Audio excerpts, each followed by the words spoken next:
Assalamualaikum warahmatullahi wabarakatuh. Salam, Om Swastiastu, Namo Buddhaya, salam kebajikan, rahayu, rahayu, rahayu. Perkenalkan, nama saya Rafiq Putra Purnomo, biasa dipanggil Rafiq, dengan NIM 2306011098 dari Prodi Teknik Industri Bipaki Universitas Muhammadiyah Gresik. Di sini saya akan membuat video yaitu tentang presentasi, tahapan screening dan scoring studi kasus artikel desain produk jemuran anti hujan menggunakan metode Quality Function Deployment atau QFD yang ditulis oleh Sidik Ardo Wibowo 2017 pada matkul perencanaan dan pengembangan produk dengan materi yaitu seleksi konsep. Masuk ke overview produk amatan, yaitu tentang alat jemuran anti hujan dengan subjek responden yaitu terkait ibu-ibu, masyarakat sekitar, dan anak-anak kos yang rata-rata umur 17 tahun sampai 30 tahun. Didapatkan bahwa kebutuhan pelanggan yaitu yang pertama tentang kapasitas banyak, menutup otomatis, pilihan awet dan ringan, harga yang terjangkau, dan mudah disimpan. Masuk ke deskripsi konsep produk amatan yang pertama, yaitu tentang alat jemuran kayu yang masih manual. Penelitian alat ini merupakan alat tradisional. Contohnya yaitu seperti menggantung pakaian pada seikat tali ataupun menggunakan bambu. Deskripsi konsep produk amatan yang kedua, yaitu tentang alat jemuran yang menggunakan berbahan besi. Penelitian tahap ini dengan yang dikembangkan dengan menggunakan alat yang berbahan besi untuk lebih kuat, tahan lama, dan mampu menahan beban yang lebih besar. Deskripsi konsep produk amatan yang ketiga, yaitu tentang alat jemuran yang menggunakan aluminium. Penelitian alat ini mulai dikembangkan lagi agar ringan, tahan karat, mudah dipindahkan, dan memiliki jumlah kapasitas yang cukup banyak. Deskripsi konsep produk amatan yang keempat, yaitu tentang alat jemuran yang menggunakan aluminium plus dengan fitur sensor switch. Penelitian tahap ini dapat memberikan fitur terbaru yang dikembangkan lagi melalui tambahan sensor yaitu switch yang bekerja dapat menutup sendiri atau otomatis jika terjadinya turunnya hujan. Deskripsi konsep produk amatan yang kelima, yaitu tentang alat jemuran ekonomis dan lebih kapasitas. Penelitian tahap ini mulai dikembangkan lagi dengan mengenai alat jemuran yang lebih ekonomis dan memudahkan pengguna menggunakan dalam jumlah dengan posisi yang banyak. Masuk tahapan screening yang pertama, yaitu menyiapkan matriks seleksi. Merupakan matriks yang memperlihatkan hubungan antara setiap konsep dengan kriteria pemilihan. Dapat dilihat di tabel. Yang sebelah kiri yang warna hijau merupakan kebutuhan dari pelanggan, dan untuk yang kuning merupakan konsep produk amatan yang dikembangkan. Tahapan screening 2, yaitu menilai konsep. Penilaian konsep dilakukan dengan melihat kelebihan yang dimiliki setiap konsep berdasarkan kriteria penilaian yang telah dirancang sebelumnya. Kriteria penilaian dibagi menjadi 3, yaitu yang pertama plus yaitu lebih baik dari, yang 0 yaitu sama dengan, dan yang min merupakan lebih buruk dari. Tahapan screening yang ketiga yaitu tentang mengurutkan konsep. Sebelum ditentukan ranking dari setiap konsep, perlu diukur nilai bersih dari setiap konsep dengan menentukan selisih antara jumlah plus, 0, dan min. Dapat dilihat di tabel. Untuk menentukan net score, itu kita kurangi terkait sum min dikurangi dengan sum min akan menghasilkan net score dan kemudian di ranking. Tahapan screening yang keempat yaitu mengkombinasikan dan memperbaiki konsep. Pada tahap ini berbagai konsep awal yang telah dihasilkan sebelumnya dievaluasi, dikombinasikan, dan diperbaiki untuk mendapatkan konsep yang lebih efektif dan layak dikembangkan. Di tabel sebelumnya didapatkan bahwa konsep A merupakan rancangan yang knock-out atau KO karena memiliki rancangan yang masih manual.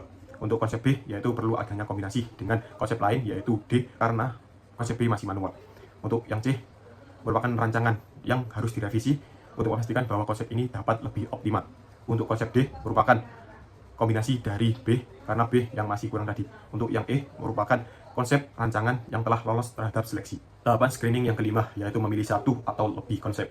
Tahapan ini merupakan di mana satu atau beberapa konsep yang dinilai paling menjanjikan akan dipilih untuk dikembangkan lebih lanjut. Berikut penjelasannya.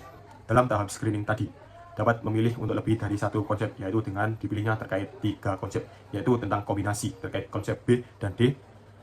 Kedua yaitu revisi terkait konsep yang C, dan OK yaitu yang terkait dengan konsep yang E. Tahapan screening yang ke-6, yaitu merefleksikan hasil dan proses atau rangkuman. Terdapat bahwa konsep dari A, B, C, D, dan E dengan penyaringan konsep dengan konsep produk akhir, yaitu konsep A merupakan knock-out atau KO karena memiliki rancangan yang masih manual. Konsep B dan D dengan kombinasi untuk lebih dioptimalkan lagi.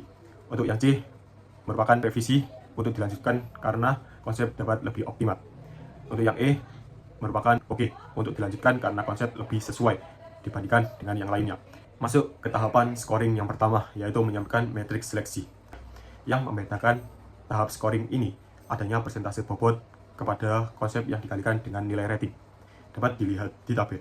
Kriteria seleksi merupakan kebutuhan dari pelanggan, kemudian terdapat bobot dan terdapat konsep dari konsep amatan produk yang dikembangkan. Tahapan scoring yang kedua yaitu tentang penilaian konsep. Kriteria penilaian yang digunakan adalah dengan menggunakan skala 5, yaitu yang pertama yaitu jauh lebih buruk dari konsep referensi, itu dengan skor 1. Lebih buruk dari konsep referensi, yaitu dengan skor 2. Sama dengan konsep referensi, yaitu dengan skor 3. Lebih baik dari konsep referensi, yaitu dinilai 4. Dan yang terakhir yaitu jauh lebih baik dari konsep referensi, yaitu dinilai dengan skor 5. Tahapan scoring yang ketiga yaitu tentang ranking konsep. Sebelum ditentukan ranking dari setiap konsep, perlu dihitung dari W-score-nya di setiap kriteria seleksi. Dan kemudian ditambahkan semua dapat dilihat di tabel. Untuk menentukan net score, kita kalikan terlebih dahulu terkait bobot dan rating, kemudian menghasilkan W-score, dan W-score tersebut ditambahkan semua dan menghasilkan net scoring. Kemudian di ranking, tahapan scoring yang keempat yaitu menggabungkan dan memperbaiki konsep. Dalam tahap ini digunakan untuk memilih elemen terbaik dari semua konsep untuk digabungkan menjadi konsep yang lebih optimal, yaitu dari konsep B dan D, yaitu menggabungkan dan pengembangan lebih dioptimalkan.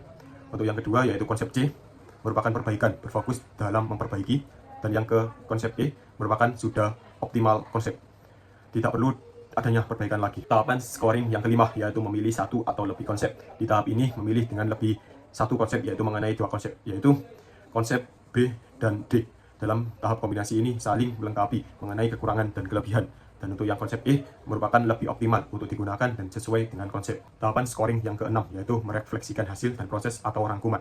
Terdapat bahwa konsep dari gabungan BD, konsep C, dan konsep E dengan penilaian konsep dengan konsep produk akhir yaitu 1. Fokus konsep B dan D dengan KO untuk dilanjutkan karena lebih dikembangkan lagi.